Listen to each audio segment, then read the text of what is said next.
Hey everybody, Jason here, and tonight what we're going to be talking about is the new move-in checklist. So what this is just a checklist of all the things that I need to remember to do for my move-in process. And the reason I like using checklists, of course, is because it allows me to make sure that I do the same things for every person moving in, for one, and then the other side of it is so that I don't forget to do one of the steps in my process, because sometimes life is hectic and that's easy to do. So when I get an approved application, I will get out my new move-in checklist and I will just start going down the items. Another thing I like to do is I like to organize the items on the checklist in the order that I want to do them.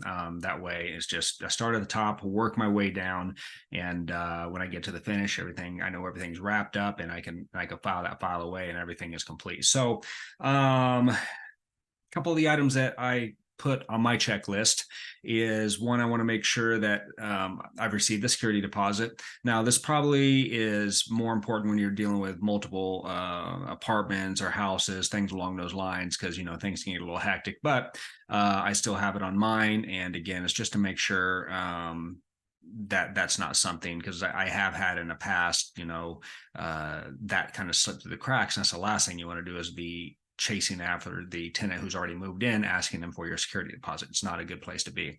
Another thing I like to do is make sure that I have completed the move in move out inspection.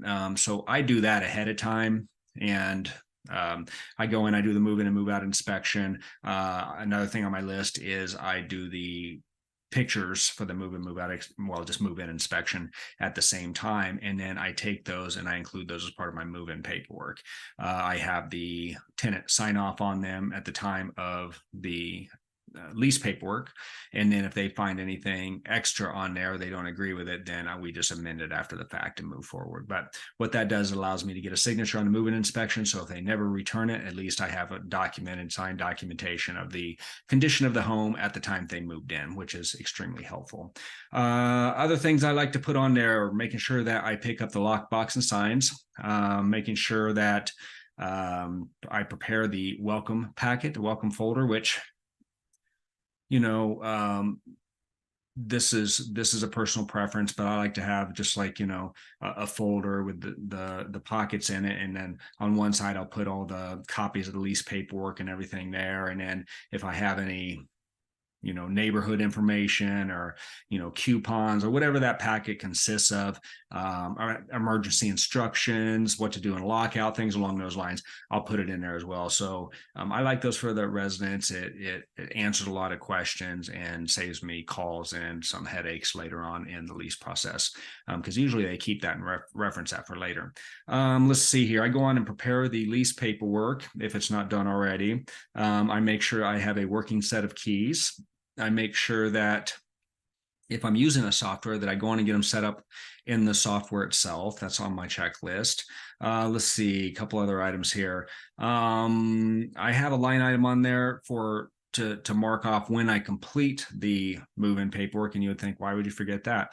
Probably wouldn't, but at the very least, it's on there. I know it's complete, got through everything. And one potential thing that could happen is, if they're supposed to bring you something and they don't bring that to you during that, and you decide to go on with it, you can make a note over there and leave that unchecked until you get that. So it's a way to just red flag yourself on certain items. A couple more things here. I want to verify that the utilities are turned over into their name. So what I'll typically do is just call actually a little ahead of time and make sure that they have the service set up, scheduled to be switched over to their name. If not, then I also like to have confirmation numbers at move-in as well, which is part of the move-in instructions. But I do call ahead of time just to make sure that they're on that. And then if they haven't, then I'll call them and make sure to remind them to get that done, because I don't want to hold up a move-in because they haven't got that turned over. And I definitely don't want to turn over possession to them if they haven't got utilities turned onto their name. That becomes complicated as well. And then finally, I'm going to verify that for me, I require renter's insurance, so I'm going to verify that they have the renter's insurance, that I'm listed on there as additional insured or interested party, or however your state actually does it. Make sure I have a copy of that, and then set up the expiration date in my my reminder system. Most softwares have a little reminder system for that, but if not, you can just put an Outlook calendar that insurance is expiring. So that is a basic move-in checklist. Now, what I like about this is that as you go through your own process, you're going to find things that are unique to you, things you want to look at, things you want to remember, things you want to recall for the next time. So open up your checklist, add it where you want to add it, and then it's done. Then you don't have to think about it anymore. When you get a new move in, you just go down your list and you will make sure to hit it at that point in time.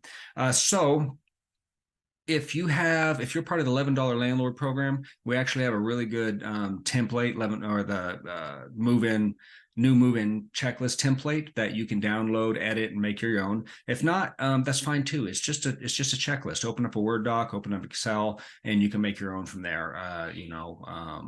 Really simple. So extremely useful, highly recommend. And that's it. That's what I got for tonight. I hope this has been helpful. Again, that's the new move-in checklist. If you have any questions, of course, depending on where you're watching, leave comments or reach out. Got a ton of different ways to reach me. And thank you once again for watching, and we'll see you next time.